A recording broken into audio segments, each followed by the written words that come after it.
Welcome to big bang. This is Satish. TDP జాతీయ ప్రధాన కార్యదర్శి నారా లోకేష్ చేపట్టిన యువగలం పాదయాత్ర విజయవంతంగా పూర్తయింది. ఈ ఏడాది జనవరి 27న కుప్పం శ్రీ వరదరాజస్వామి పాదాల చెంత నుంచి యువగలం పాదయాత్రకు శ్రీకారం చుట్టారు లోకేష్. విశాఖ జిల్లా అంగనంపూడి వద్ద పూర్తి చేశారు. మొత్తం 226 రోజుల పాటు 3132 కిలోమీటర్లు లోకేష్ పాదయాత్ర చేశారు. పలు ప్రాంతాల్లో ప్రజా సమస్యలను టీడీపీ అధికారంలోకి వస్తే చేపట్టే కార్యక్రమాలను ఆయన వివరించారు. ఈసారి ఎన్నికల్లో అధికారమే లక్ష్యంగా లోకేష్ ఈ సుదీర్ఘ పాదయాత్ర చేపట్టారు. యువగలం ముగింపు సందర్భంగా యువగలం నవశకం పేరుతో రేపు భోగాపురంలో బహిరంగ సభ నిర్వహిస్తున్నారు తెలుగుదేశం పార్టీ. ఇక విజయోత్సవ సభకు బాబు, పవన్ హాజరు కాబోతున్నారు. లోకేష్ పాదయాత్ర ఎన్నికల్లో ఎలాంటి ప్రభావం చూపబోతుంది? ఓవరాల్గా అటు యువగలం నవశకం టీడీపీ అంటోంది. ఇదే అంశంపై బిగ్ బ్యాంగ్ డిబేట్లో మాట్లాడబోతున్నాం. చర్చలో పాల్గొంటున్నారు వైఎస్ఆర్ కాంగ్రెస్ పార్టీ నుంచి ఆ పార్టీ జాతీయ అధికార ప్రతినిధి, ఏపీ ట్రేడ్ ప్రమోషన్ కార్పొరేషన్ చైర్మన్గా ఉన్న రవిచంద్రారెడ్డి గారు, అలాగే తెలుగుదేశం పార్టీ నుంచి ఆ పార్టీ సీనియర్ నేత మాజీ ఎమ్మెల్సీ దీపక్ రెడ్డి గారు డిబేట్లో జాయిన్ అవుతున్నారు. రైట్, దీపక్ రెడ్డి గారు, మీరు చాలా రోజుల పాటు ఈ పాదయాత్రలో భాగమయ్యారు. మీ పార్టీ నేత లోకేష్తో పాటు అడుగులో అడుగై నడిచారు. మీకేమనిపించింది సార్? ఏం కనిపించింది ప్రధానంగా యువగలం పాదయాత్రలో? నమస్కారం అండి, మీకు రవిచంద్రారెడ్డి గారికి అందరికీ వెరీ గుడ్ మార్నింగ్. దాదాపు 3132 కిలోమీటర్లు 126 రోజుల తర్వాత 100 కాన్స్టిట్యున్సీస్ పైగా టచ్ చేసినారండి. ఇప్పుడే మీరు చెప్పినట్టు దాదాపు 1.5 crore పీపుల్ డైరెక్ట్ గానో ఇండైరెక్ట్ గానో వారితో టచ్ లోకి రావటం జరిగింది. ఇది ఈ పాదయాత్ర ఒక ముగింపు కాదు, కానీ మేము ఏమని భావిస్తున్నామంటే ఒక కొత్త మొదలు అని భావిస్తున్నాము. ఒక నవశకానికి ఇది ఒక నాందిగా మేము భావిస్తున్నాము. ఒక లీడరు లోకేష్ గారు పాదయాత్ర ముందు ఉండేది, పాదయాత్ర తర్వాత మాకు తెలిసి ఒక 1000% ఒక మార్పు కనపడింది. ప్రజల సమస్యలు తెలుసుకొని ఏ విధంగా వారు ట్రాన్స్ఫార్మ్ అయినారు, ఏ విధంగా ఒక అవగాహన పెంచుకొని ఏ విధంగా కరెక్ట్ గా ప్రజల సమస్యలకి ఒక సొల్యూషన్ ఏది చేస్తే కరెక్ట్ అని చెప్పి వారు ఒక అండర్స్టాండింగ్ కి రావటం జరిగింది. దాదాపు 70 పబ్లిక్ మీటింగ్స్ చేశారండి. 155 ఫేస్ టు ఫేస్ మీటింగ్స్, ఏది సమస్యలు ఉండే వాళ్ళతో డైరెక్ట్ గా వాళ్ళతో కూర్చొని చేయటం జరిగింది. ఒక 12 స్పెషల్ ప్రోగ్రామ్స్, 8 రచ్చబండలు కొన్ని గ్రామాల్లో కూర్చోవటం జరిగింది. దాదాపు 4353 రిటర్న్ పెటిషన్స్, అంటే సమస్యలు ఉండే వాళ్ళ ఇచ్చిన రిటర్న్ పెటిషన్స్ రిసీవ్ చేసుకొని వాళ్ళ సమస్యలు ఏందో తెలుసుకోవటం జరిగింది. ఇదే సమస్యలు ప్రభుత్వానికి కూడా ఫార్వర్డ్ చేయటం జరిగింది. అంటే ఏ విధంగా ప్రజల్ని కలవటం జరిగింది అని చెప్పి మనకు దీన్ని బట్టి అర్థమవుతా ఉంది. దాదాపు సెల్ఫీలు కూడా నాకు తెలిసి ఒక 3 లక్షల మంది సెల్ఫీలు కూడా తీసుకున్నట్టు మేము భావిస్తున్నామండి. సో ఇక్కడ మనం గమనించాల్సింది ఏంది అని అంటే, వైఎస్ఆర్ ప్రభుత్వము ఏ విధంగా ఆటంకులు కలిగించారో, ఏ విధంగా ఇబ్బందులు పెట్టినారు అనేది ఒకసారి మనం గమనించుకోవాలి. ఎందుకంటే ఆ మొదటి చిత్తూరు జిల్లాలో ఉన్నప్పుడు 25 పోలీస్ కేసులు పెడతాం జరిగిందండి. అంటే అట్ అన్ యావరేజ్ ఆఫ్ ప్రతి 20 కిలోమీటర్లు నడిస్తే ఒక పోలీస్ కేసు పెట్టేవాళ్ళు. ప్రతి రోజు పోలీస్ వాళ్ళు రావటము, ఏదో ఒక విధంగా అడ్డుకోవాలని చెప్పి ప్రయత్నం ఆ రోజుల్లో చేయటము.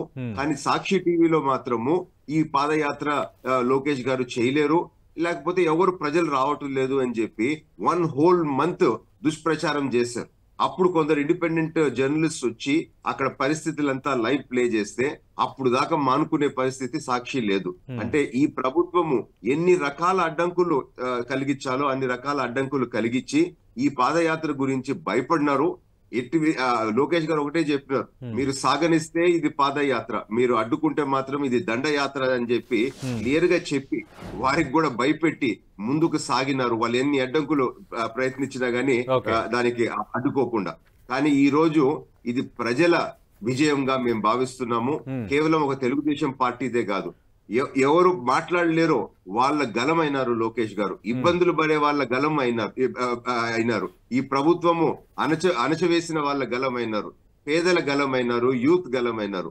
సో ఈ పాదయాత్ర ఆంధ్ర రాష్ట్ర రాజకీయాల్లో ఒక నవశకాన్ని మొదలు పెడుతుందని చెప్పి నా ఓపెనింగ్ కామెంట్స్ అండి. రైట్, రవిచంద్రారెడ్డి గారు, యువగలం నవశకం రేపు నిర్వహించబోయే ముగింపు సభకు కూడా తెలుగుదేశం పార్టీ పెట్టిన టైటిల్ ఇదే. ప్రజా సమస్యలు తెలుసుకున్నారు, పిటిషన్లు స్వీకరించారు.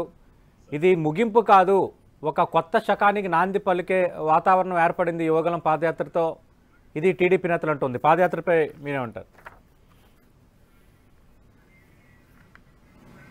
సార్ నమస్కారం సతీష్ గారు, నమస్తే సార్. మీకు దీపక్ రెడ్డి గారికి అలాగే టెంటివ్ ప్రేక్షకులందరికీ నమస్కారం. సార్ ఉదయాన్నే దీపక్ రెడ్డి గారు పడ్డ కష్టం మామూలు కష్టం కాదు. ముఖ్యంగా ఎలా హైలైట్ చేయాలి నారా లోకేష్ యువగళం మరి నవశకం ఏదేదో పాపం చాలా కష్టం. ఎందుకంటే ముఖ్యంగా లేని దాన్ని ఉన్నట్టు చెప్పాలంటే చాలా కష్టం. ముఖ్యంగా కూడా ఈ యాత్రలో కూడా తన అనుయాయులు తన అనుచరుల్ని ఒక 4,000 మంది హైర్డ్ పీపుల్ ని నెలకి ఇంతని జీతం ఇచ్చి పెట్టుకుని వాళ్ళని సెక్యూరిటీ కోసం అని చెప్పి కటింగ్ ఇచ్చి ఎక్కడా జనం లేకపోతే వాళ్ళతో కొంత కవర్ చేసి మరీ ముఖ్యంగా అచ్చెన్నాయుడు గారు చెప్పారు ఆయా నియోజకవర్గాల్లో ఎవరు రావట్లేదురా బాబు, ఎండ అని చెప్పి కొన్ని రోజులు రాలేదు, మరి వానని కొన్ని రోజులు రాలేదు. యాత్రకు చూస్తే వాళ్ళ లెక్క ప్రకారమే 79 రోజులు బ్రేక్ ఉంది. జనవరి 27న మొదలైన యాత్ర స్టార్టింగ్ లోనే దురదృష్టవశాత్తు తారకరత్నను పోగొట్టుకోవడం జరిగింది. అయినా కూడా చాలా పట్టుదలతో పాపం ఆయన యాత్ర కొనసాగించారు కానీ వెనక్కి తిరిగి చూడలేదు. కానీ ఒక్కటి మాత్రం నిజం, ముఖ్యంగా ఇది ఒబేసిటీని తగ్గించుకోవడం చేసిన యాత్ర.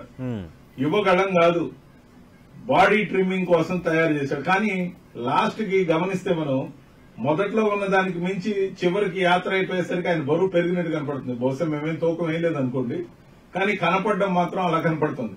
కానీ సాధించింది శూన్యం, ప్రగల్భాలు అధికం, ముఖ్యంగా అతిశయం తప్ప అసలు విషయం లేని వ్యక్తి ఎవరైనా ఉన్నారు రాజకీయాల్లో అంటే ముఖ్యంగా నారా లోకేష్. రవిచంద్ర రెడ్డి గారు బాడీ షేమింగ్ కోసం మాట్లాడడం కరెక్టేనా? బూతులు మాట్లాడి చాలా మంది పాదయాత్రలు చేశారు కదా, అంటే ఒబేసిటీ తగ్గించుకోవడం కోసం ఆ తరహా వ్యాఖ్యలు కరెక్టేనా? చేసే యాత్ర గురించి చెప్తే బాడీ షేమింగ్ ఎట్లా అవుతుంది సార్? బాడీ షేమింగ్ గురించి ముఖ్యంగా ఆయన షేపుల గురించి నేనేం మాట్లాడలే. ఆయన ట్రిమ్ కావాలి లేకపోతే స్లిమ్ కావాలని యాత్ర చేసిన దాని గురించి మాత్రమే ఉటంకించా. ముఖ్యంగా కార్యకర్తల్ని రెచ్చగొట్టిన తీరు ఏదైతే ఉందో చాలా దుర్మార్గం.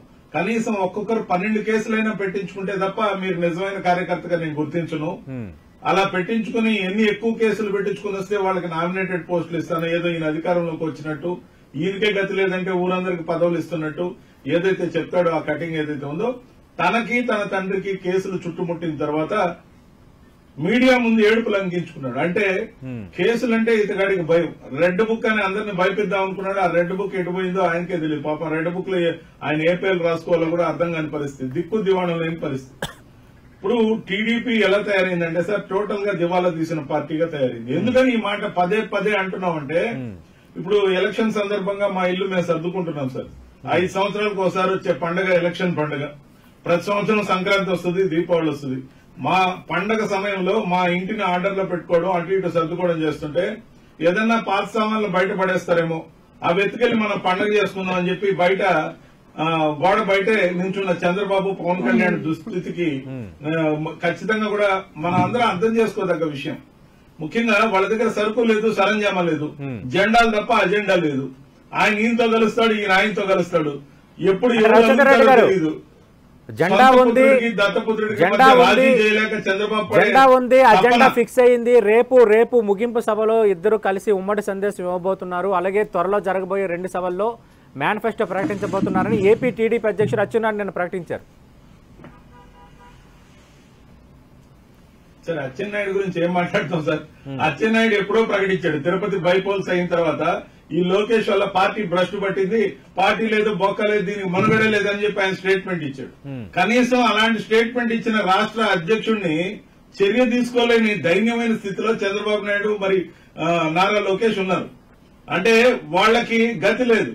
ఉన్న నలుగురు కూడా వెళ్ళిపోతారేమో అన్న భయం. వాళ్ళ దగ్గర అసలు మనుషులు లేరు సార్. మా నెల్లూరు జిల్లా వరకు చూస్తే 10 నియోజకవర్గాల్లో వాళ్ళకి అభ్యర్థులు లేరు.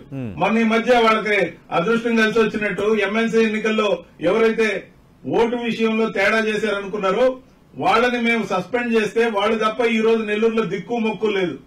పాత నాయకులందరూ పద్ధతిగా సర్దిపట్టిపోయారు. అసలు ఎవరు పార్టీ ఆఫీసులకు రారు పాపం. ముఖ్యంగా ₹1 ఖర్చు పెట్టరు, పార్టీ కోసం పని చేయరు. అలాంటి క్యాడర్ తో అంటే నెల్లూరు జిల్లాలో తెలుగుదేశం పార్టీకి ఎవరూ లేరు, క్యాడర్ లేరు అంటున్నారు. మీ లీడర్స్ వెళ్ళిపోయారు తెలుగుదేశం గురించి చెప్తే ఈ పార్టీ శాసనసభ్యులు తెలుగుదేశం పార్టీలో చేరారు కదా. ఇంకా దారుణంగా ఉంది. అవును సార్, నేను ఇప్పుడే అదే చెప్పా.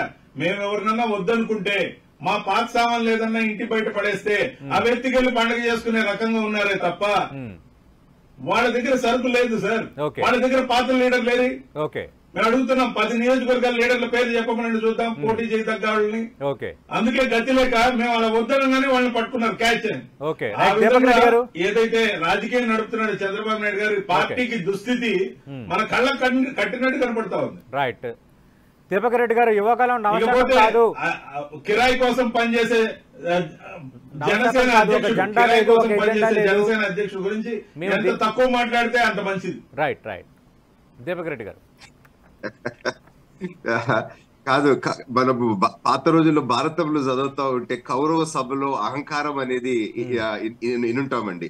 అదే విధంగా బీఆర్ఎస్ వాళ్ళ అహంకారము తెలంగాణలో పక్కన ఈ ఎలక్షన్స్ తర్వాత ఏ విధమైన రిజల్ట్ వచ్చిందో మనకు తెలుసు. అదే అహంకార ధోరణి రవిచంద్రారెడ్డి గారి గొంతులో కూడా కనపడతా ఉంది.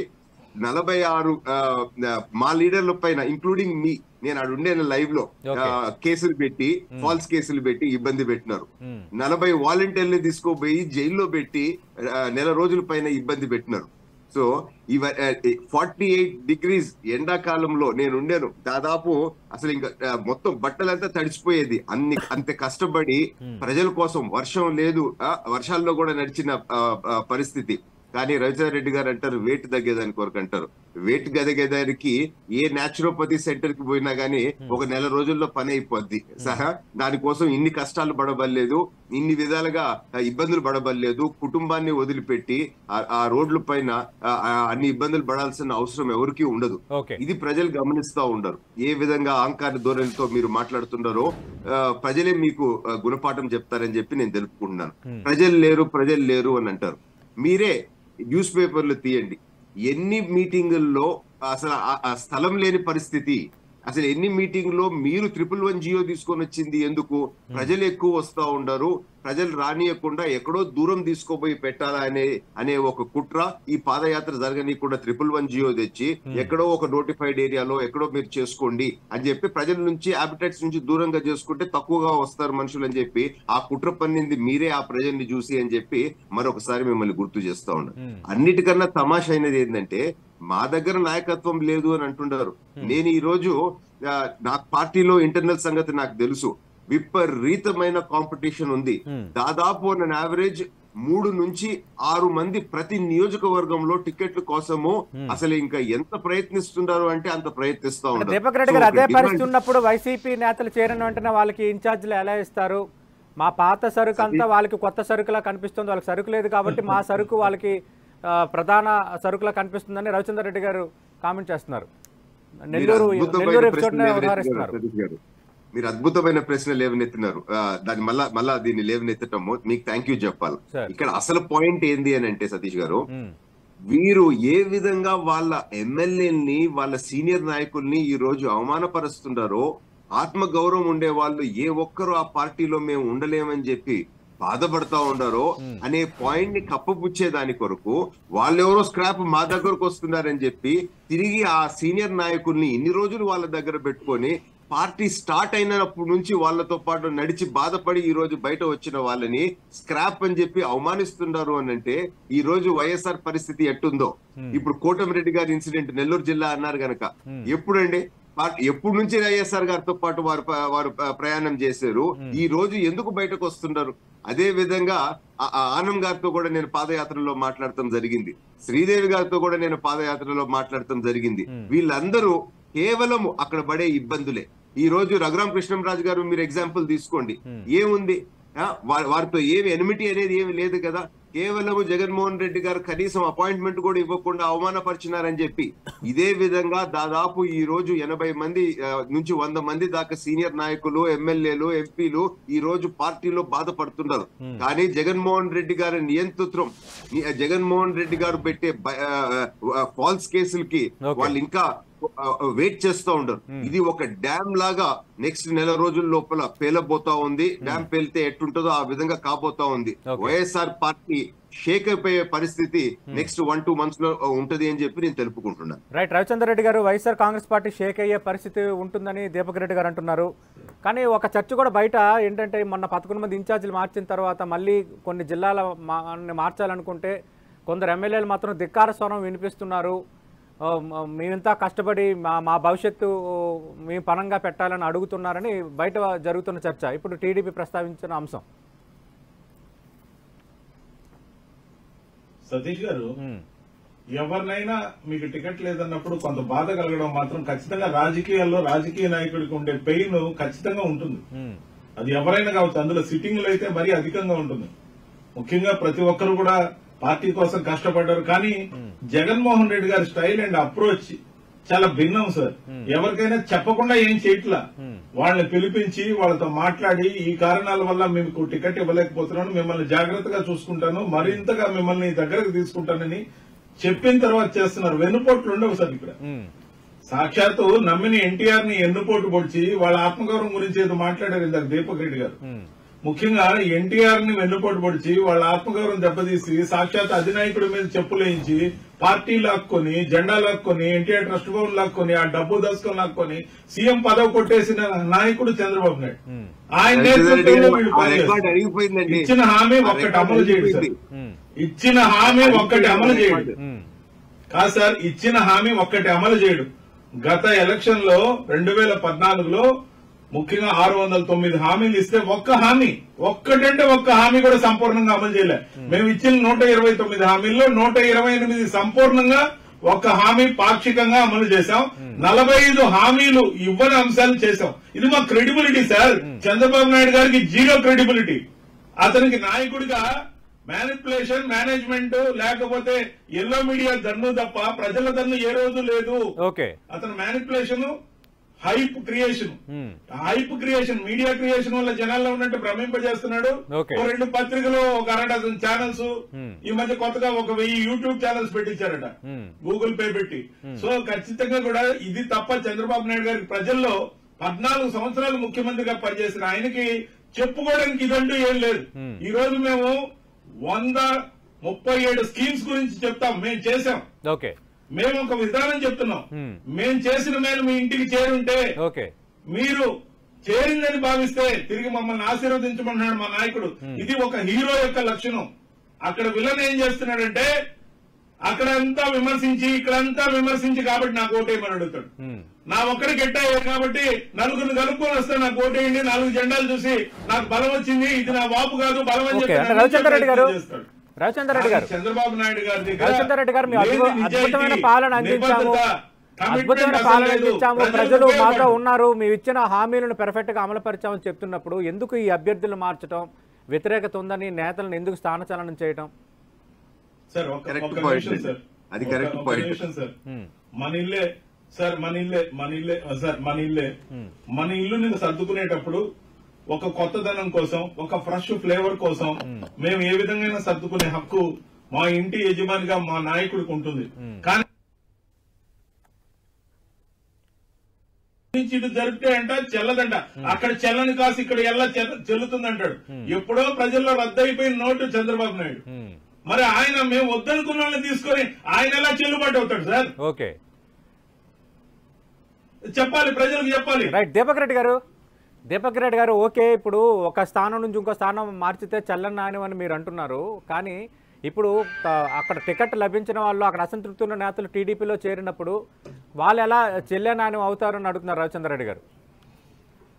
మీకు ఆశ్చర్యం ఏంటంటే అండి, టీడీపీలో వచ్చే వైసీపీ నాయకులు రావాలనుకుని టచ్ లో ఉండే నాయకులు, వాళ్ళకి తెలుసు మా నాయకులు ఎట్లా ఉండరు, విపరీతమైన కాంపిటీషన్ ఉంది టీడీపీలో. ఇప్పుడు సీట్ల కొరకు అండి, ఒక్క సెకండ్, సీట్లో విపరీతమైన కాంపిటీషన్ ఉంది, మాకు మీరు టికెట్ ఇవ్వకపోయినా మేము మీ పక్షాన ఉంటాము, మేము మీ పార్టీలో చేరతాము అని చెప్పి ఈ రోజు అనేక మంది నాయకులు చెప్తున్నారు. అంటే టికెట్ కోరి రావటం లేదు, కేవలము అక్కడ పడిన అవమానము, ఈ రాష్ట్రం నాశనం అయిపోయింది, మళ్ళా చంద్రబాబు నాయుడు గారు ముఖ్యమంత్రి అయితే ఈ రాష్ట్రం ఒక దాటిలోకి వస్తది అనే ఉద్దేశంతో వాళ్ళు వస్తున్నారు. నేను ఈ రోజు సూటిగా ప్రశ్నిస్తున్నాను, అహంకారంతో 175కి 175 మేము గెలుస్తాము అని చెప్పి వైసీపీ మాట్లాడుతుంది కదా, అంత 175కు 175 గెలిచేటప్పుడు ఇప్పుడు దాదాపు 82 మంది ఇంక్లూడింగ్ 5 మంత్రులకి సీట్లు లేవు, లేకపోతే మారుస్తారు ట్రాన్స్ఫర్లు అని అంటున్నారు కదా. ఎందుకు ఇటువంటి డోల్డ్రమ్స్ లో వైసీపీ పార్టీ ఉంది అంటే బేసిక్ గా ప్రజల సమస్యలు వీళ్ళు పట్టించుకోలేదు గనక ఒక దగ్గర పట్టించుకోలేని వాళ్ళని మరొక దగ్గరికి ట్రాన్స్ఫర్ చేసి కొత్త క్యాండిడేట్ లాగా పంపిస్తాము అని చెప్పి ప్రజల్ని మోసం చేసే విధానం. అసలు నాన్ పర్ఫార్మర్స్ ని, ప్రజలకి సమస్యలు తీర్చని వాళ్ళ మీద, కరప్షన్ అలిగేషన్స్ ఉండే వాళ్ళ మీద ఎందుకు ముఖ్యమంత్రి గారు యాక్షన్ తీసుకోలేదు? ఎందుకు కేవలం ఈ ట్రాన్స్ఫర్ డ్రామా ఆడి ప్రజల్ని మభ్యపెట్టాలనుకుంటున్నారు? కానీ ప్రతిపక్షంగా మేము ఇదంతా ప్రజల దృష్టికి తీసుకోబోతున్నాము, ఈ డ్రామా చెల్లదు, వైఎస్ఆర్ అనే ఒక పడవ మునిగిపోబోతా ఉంది, క్లియర్ గా ప్రజలకి అర్థమవుతా ఉంది. వీళ్ళ అహంకారి ధోరణి అయితే ఏముంది, ఏ విధంగా రాష్ట్రాన్ని నాశనం చేసినారో, ఏ విధంగా యూత్ అన్ఎంప్లాయ్మెంట్ లో ఈ రోజు నెంబర్ 1 స్టేటస్ లో ఉన్నాము. మహిళల పైన దాడులు 46% పెరిగినాయి ఆంధ్ర రాష్ట్రంలో అని చెప్పి నేషనల్ క్రైమ్ రిపోర్ట్స్ బ్యూరో చెప్తా ఉంది. ఈ విధంగా అన్ని విధాలుగా ఈ రోజు రాష్ట్రము నాశనం అయిపోయింది. కేవలం తెలుగుదేశం పార్టీ రావాలా, చంద్రబాబు నాయుడు గారు మళ్ళా దీన్ని సెటరైట్ చేయాలా అని చెప్పి ప్రజలు ఈ రోజు గ్రాస్ రూట్ లెవెల్లో మాట్లాడుతూ ఉండరు. నేనేదో రవిచంద్రారెడ్డి గారు చెప్పినట్టు స్పోక్స్ మెన్ రకంగా మాట్లాడుతులేదు. లోకేష్ గారితో పాటు పాదయాత్రలో ప్రజల మాట ఇని నేను చెప్తా ఉన్నాను ఖచ్చితంగా ఆ నమ్మకంతో అని చెప్పి నేను ఈ రోజు తెలుపుకుంటున్నానండి. రైట్. రవిచంద్రారెడ్డి గారు, రేపు పవన్ కళ్యాణ్ అలాగే చంద్రబాబు నాయుడు ఉమ్మడి సందేశం ఇవ్వబోతున్నారు. తర్వాత జరిగే 2 సభల్లో మేనిఫెస్టో ప్రకటిస్తారని అచ్చెన్నాయుడు అన్నారు. గ్రాస్ రూట్ లో టీడీపీ రావాలి, చంద్రబాబే కావాలనేది బాగా వెళ్ళిపోయింది, ప్రజల మైండ్ సెట్స్ కూడా సిద్ధమైపోయి అంటున్నారు దీపక్ రెడ్డి గారు. సారీ అండి, ఒకటే ఒక నినాదం ఆంధ్ర రాష్ట్రంలో ఎక్కడికి పోయినా వినపడేది, సైకిల్ పోవాలి, సైకిల్ రావాలి అనేది తప్ప ఇంకో రెండో మాట వినపడుతులేదండి. ఓకే ఓకే ఓకే అలాంటి పదప్రయోగాలు ఇక్కడ వద్దులండి డిబేట్ లో. అంటే ప్రజల్లో నుంచి అది మాట వస్తుందని చెప్తున్నానండి. Okay okay. ఇప్పుడు సార్ వాళ్ళ వాళ్ళ వాళ్ళ వాళ్ళ నాశనానికి వాళ్లే కారణం అనే దానికి ఇలాంటి వ్యాఖ్యలే సార్. ముఖ్యంగా తుప్పు పట్టిన డొక్కు సైకిల్ వద్దు పొమ్మని చెప్పి సైతాన్ పాలన మాకు వద్దే వద్దని చెప్పి చంద్రబాబు నాయుడిని తరిమి కొట్టారు. వాళ్ళ కళ్ళకి మేము ప్రజలకు మేలు చేస్తుంటే, ఇచ్చిన మేనిఫెస్టో అమలు చేస్తుంటే సైకో అన్నారు కదా. ఈ సైతాన్ని మాకు వద్దని ఏదైతే డిసైడ్ చేశారో ఈ సైతాన్ని ఏం చేస్తారనేది రాబోయే ఎలక్షన్ లో మీరు చూస్తారు. ఇకపోతే గారడి ప్యారడి, పాటల్లో డాన్సులు, సినిమాల్లో డాన్సులు అయితే ఓకే, రాజకీయాల్లో డాన్సులు, ఈ డ్యూయెట్లు ఏందో అర్థం కాని పరిస్థితుల్లో డోల్ డ్రమ్స్ లో ఉన్నది పవన్ కళ్యాణ్. పవన్ కళ్యాణ్ అనే దత్తపుత్రుడికి సొంత పుత్రుడికి మధ్య సంధి కుదర్చలేక, రాజీ బేరాలు చేయలేక, కమిట్మెంట్ పెంచాల్సిన పరిస్థితిలో పెయిడ్ బ్యాచ్ లా తయారైన చంద్రబాబు నాయుడు గారు అటు ఇటు తారట్లాడుతున్నారు. సొంత బలం లేనప్పుడే అద్దె బలం తెచ్చుకుంటారు సార్. మేము మా సొంత బలంతో వస్తున్నాం, అజెండాతో వస్తున్నాం, ఒకే జెండాతో వస్తున్నాం, ఇచ్చిన మేనిఫెస్టో విత్ ప్రోగ్రెస్ కార్డు వస్తున్నాం. వాళ్ళకి చెప్పుకోవడానికి ఏముంది సార్? 609 హామీలు ఇచ్చారు, ఒక్క హామీ అయినా అమలు చేశారా? మేము తెస్తున్నాం, మేము వాళ్ళ మేనిఫెస్టో తెస్తున్నాం, మా మేనిఫెస్టో తెస్తున్నాం. There will be comparison. We appeal to people. మేము పోల్చి చూసుకోండి. దొంగ బాబు కావాలన్నా, అంటే దొంగ అంటే ఆయన దొంగతనం చేశాడు కదా సార్, దొంగ హామీలు ఇచ్చిన బాబు కావాలన్నా, అన్ని నెరవేర్చిన జగన్మోహన్ రెడ్డి కావాలన్నా ఖచ్చితంగా ఎంచుకుంటారు ప్రజలు. ఇక్కడ గారడీ ప్యారడీలు ఏముండవు, డాన్స్ డ్రామాలు ఉండవు, పెయిడ్ బ్యాచ్లు లేరు. ముఖ్యంగా పేమెంటే వాళ్ళ కమిట్మెంట్, అంతకు మించి ప్రజల మీద ఏం లేదు. 2 పత్రికలు ఉదయాన్నే శుభాన్ని కాఫీ తాగేటప్పుడు తీస్తే ఆ పత్రికల పేర్లు అందరికీ తెలుసు. ఒక్క అక్షరం, ఎన్ని పేజీలు ఉంటే అన్ని పేజీల్లో ఒక్క అక్షరం. 25 లక్షలకి ఆరోగ్యశ్రీ లిమిట్ పెంచితే ఒక్క అక్షరం, అమ్మఒడిస్తే ఒక్క అక్షరం, నాడు నేడు గురించి ఆధునీకరిస్తే లేనే లేదు సార్. ఏ స్కీమ్ ఇచ్చినా ప్రజలకు మంచి జరిగినా ఓర్వలేనితనం. మేము ముఖ్యంగా ఒక పాయింట్ హైలైట్ చేయబోతున్నా. ఇప్పుడు కేంద్ర ప్రభుత్వం రాష్ట్రాలకి కోవిడ్ అలర్ట్ ఇచ్చింది సార్ సతీష్ గారు. గత కోవిడ్ వచ్చినప్పుడు తండ్రి కొడుకులు రాష్ట్రం వదిలి పారిపోయారు. అదే కాకుండా పవన్ కళ్యాణ్ కూడా పారిపోయాడు. కానీ నిలబడి ప్రజల కోసం పోరాడి ప్రజల్ని కాపాడుకున్న కార్పొరేట్ వైద్యం ఇచ్చి కోవిడ్ ని ముఖ్యంగా ఆరోగ్యశ్రీలోకి చేర్చి ఉచితంగా కార్పొరేట్ వైద్యం ఇప్పించిన ఒకే ఒక్క రాష్ట్రం ఆంధ్రప్రదేశ్. ఆంధ్రప్రదేశ్ మాత్రమే ఈ పని చేసింది. మీద ఉన్న ప్రేమతో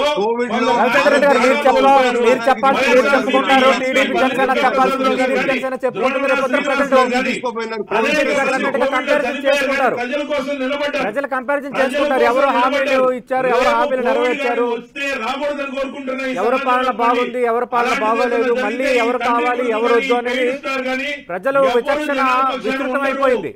ప్రజలు విచక్షణ విస్తృతం అయిపోయింది, వాళ్ళు డిసైడ్ చేసుకుంటారు. వాళ్ళు డిసైడ్ చేసుకుంటారు. అయితే మీరు సొంత బలం లేకపోతేనే అద్దె బలం తెచ్చుకుంటున్నారని పదే అంటున్నారు. అంటే పొత్తులు పెట్టుకుంటే అద్దె బలం తెచ్చుకున్నట్టు అవుతుందా? అలా అయితే గతంలో 100%. ఉమ్మడి ఆంధ్రప్రదేశ్లో కాంగ్రెస్ ముఖ్యమంత్రిగా రాజశేఖర రెడ్డి ఉన్నప్పుడు లెఫ్ట్ పార్టీస్తో పొత్తు కుదుర్చుకున్న సందర్భం మనం చూసాము. అప్పుడు టీఆర్ఎస్ లాంటి పార్టీలు కూడా అప్పుడు కలిసిన వైనం మనం చూసాం. అలాగే మనం నేషనల్ లెవెల్లో కానీ ఎక్కడ చూసినా కూడా ఇప్పుడు ఎన్డీఏ ఉంది, ఒక బీజేపీ లేదు. బీజేపీకి సొంత బలం ఉన్న కొన్ని పార్టీలు సమాహారంగా ఉంది. అలాగే ఇప్పుడు మనం చూసాం ఇండియా కూటమనో లేదంటే ఈ గతంలో ఉన్న యూపీఏ అనో. అంటే బలం లేకనా లేదంటే వేరేనా? సార్ ఇది ఒక వేరే డ్రామా సార్. పవన్ కళ్యాణ్ ఒక రాజకీయ పార్టీ కాదు. కొన్ని రాజకీయ పార్టీల మధ్య పొత్తు ఉండడం సహజం. తెలుగుదేశంలోకి చేరడానికి వచ్చిన పవన్ కళ్యాణ్ తో వద్దు కాపులు నన్ను నమ్మరు, కాపులు ఓటు నాకు వేయరు కాబట్టి నీకు ఒక సపరేట్ పార్టీ పెట్టిస్తా, అది నా పార్టీ, నువ్వు మేనేజర్ గా ఉండు. హైటెక్స్ లో ఆ పార్టీని ఓపెన్ చేసి దానికి ఖర్చు పెట్టాడు. అప్పటి నుంచి ఈ డ్రామా నడుస్తుంది. అంటే కాపుల ఓట్లు మామూలుగా కమ్మలకు ట్రాన్స్ఫర్ కావు కాబట్టి, ముఖ్యంగా చంద్రబాబు నాయుడు గారిని నమ్మరు కాబట్టి ఆ అరేంజ్మెంట్ చేసుకున్నారు. కాపలాగా మనోహర్ గారిని పెట్టారు. ఖచ్చితంగా కూడా ఇదే అరేంజ్మెంట్. దమ్ము ఉంటే చంద్రబాబు నాయుడు గారిని వదిలేసి విడిగా పోటీ చేయమని చేయడు. ఎందుకంటే అతని పార్టీ కాదు, ఆ పార్టీకి వ్యవస్థీకృత చంద్రబాబు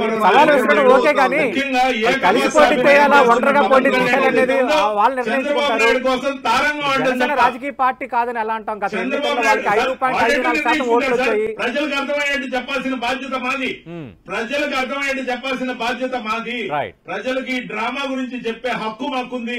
మమ్మల్ని నిందించే వాళ్ళని మామూలుగా ఖచ్చితంగా విమర్శలు మేము చేస్తాం. దీపక్ రెడ్డి గారు ఒక పార్టీ కాదు. దీపక్ రెడ్డి గారు సొంత బలం లేకుండానే అద్దె బలం కోసం తెచ్చుకుంటున్నారు. మేనేజ్డ్ పొత్తు ఇదంతా జనసేన తాకట్టు పెట్టించడం కోసం పవన్ కళ్యాణ్ రవిచంద్ర రెడ్డి గారికి అందరికీ అర్థమయ్యేటట్టు ఆంధ్ర రాష్ట్రంలో ఉండే పరిస్థితి మీరు చూస్తే, రవిచంద్ర రెడ్డి గారు మాట్లాడినారు, ఇదే వచ్చింది వారితో ప్రాబ్లమ్. ఇప్పుడు ఆంధ్ర రాష్ట్రంలో మీరు చూస్తే వైఎస్ఆర్ పార్టీ ఒక సైడ్ ఉంది, వేరే అన్ని రాజకీయ పార్టీలు ఒకటే ఒక ఎజెండా, ఒకటే ఒక మాట మాట్లాడుతూ ఉండరు. ఏంది అని అంటే, ఈ రాక్షస పాలనే సాగనంపాలా, ఆంధ్ర రాష్ట్రాన్ని కాపాడాలా అనేది ఒకటే ఒక నినాదంతో అన్ని పార్టీలు ముందుకు పోతున్నాయి. ఈ రోజు అన్ని పార్టీలు వైఎస్ఆర్ పార్టీ కాకుండా ఒకటే దాటి మీద ఉండాలండి. 4 పార్టీలు కాదు బలం, ఇంక్లూడింగ్ బీజేపీ కూడా వైఎస్ఆర్ పార్టీ చేసే కరప్షన్ గురించి వారు చెప్పడం జరిగింది. సో ప్రతి ఒక్క పార్టీ ఒకటే ఒక మాట మాట్లాడుతూ ఉంది, సరైన పాలన ఆంధ్ర రాష్ట్రంలో జరగటం లేదు, ఇది రాక్షస పాలన, ఇది మంచిది కాదు ఆంధ్ర రాష్ట్రానికి, ఈ ప్రభుత్వాన్ని సాగనంపాలా అని చెప్పి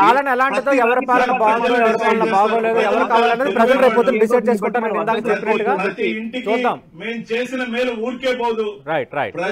ప్రజలు మంచి చేసిన వాళ్ళని మర్చిపోరు. చెప్పుకోవాలి. మనం